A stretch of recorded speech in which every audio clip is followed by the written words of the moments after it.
bufferboard,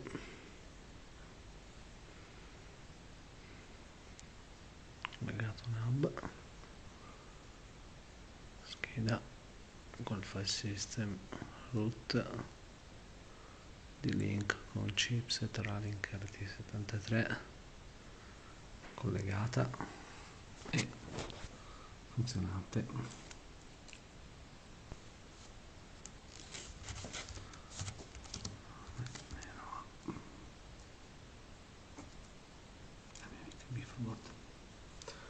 Attaccati ai pin I/O,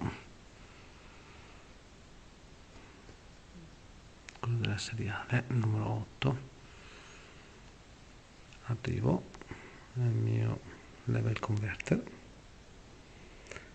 entro da TXI, esco da TXO con un ingresso a 3x3 della bufferboard,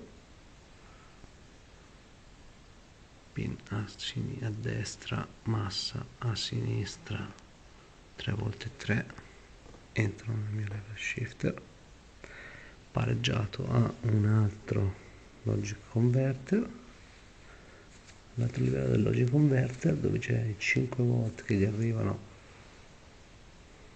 da questo cavo qua, 5 volt sparati dentro al logic converter e che mi escono sul relè dei fidget.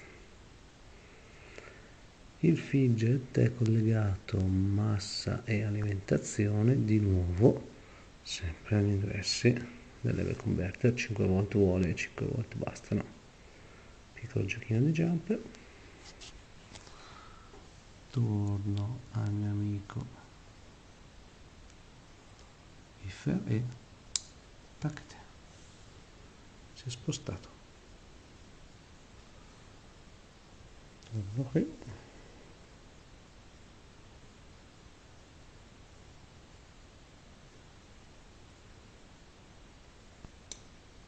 spento, eureka.